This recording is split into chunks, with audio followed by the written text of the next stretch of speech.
New World. Wayne Blake was born at the beginning of March, during the first signs of spring breakup of the ice, a time of great importance to Labradorians who hunted ducks for food. And he was born, like most children in that place in 1968, surrounded by women his mother had known all her married life. Joan Martin, Eliza Gowdy, and Thomasina Bakey. Women who knew how to ice fish and sew caribou hide moccasins and stack wood in a pile that wouldn't fall down in the months when their husbands walked the trap lines. Women who would know, during any normal birth, exactly what was required. The village of Cronyn Harbor on the southeast Labrador coast has that magnetic earth all Labrador shares. You sense a striation, a pulse, as the land drinks light and emits a vibration. Sometimes you can see it with your naked eye, stripes of light coming off the land.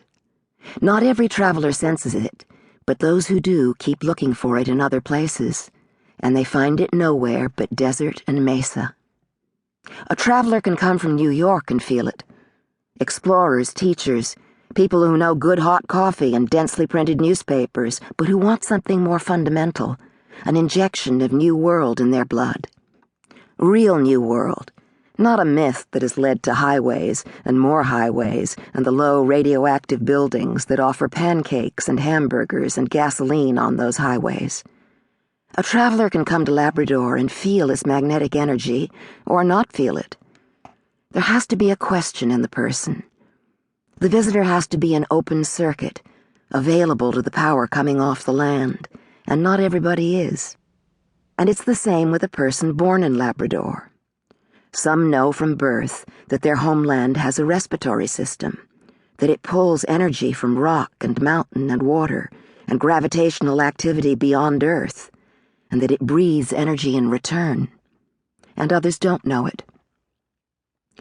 Wayne was born in Bathwater, in the house of his parents, Treadway and Jacinta Blake. Treadway belonged to Labrador, but Jacinta did not.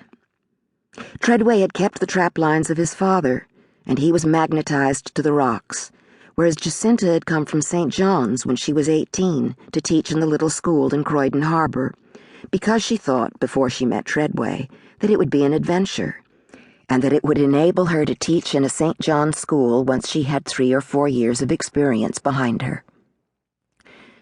"I would eat a lunch of bread and jam every day," Joan Martin told Eliza and Thomasina, as Jacinta went through her fiercest labor pains in the bathtub. Every woman in Cronyn Harbor spoke at one time or another of how she might enjoy living on her own.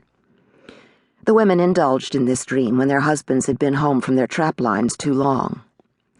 "I wouldn't need any supper except a couple of boiled eggs, and I'd read a magazine in bed every single night." "I'd wear the same clothes for a week," Eliza said.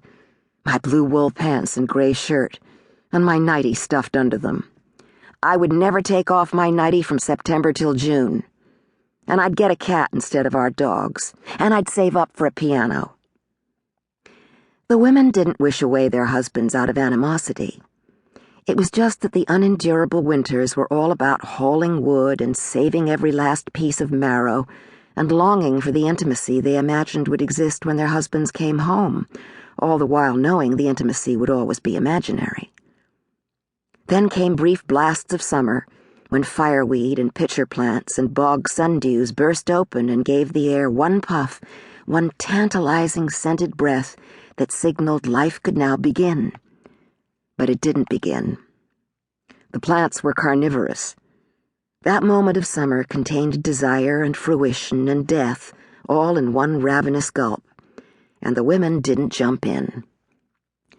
They waited for the moment of summer to expand around them, to expand enough to contain women's lives, and it never did. When Jacinta wasn't groaning with the mind-stopping agony of having her pelvic bones wrenched apart by the baby that was coming, she too indulged in the dream. "I don't believe I'd stay here at all," she told her friends, as she poured scalding coffee from the small enamel pot, her belly as big as a young seal under her blue apron covered in tiny white flowers.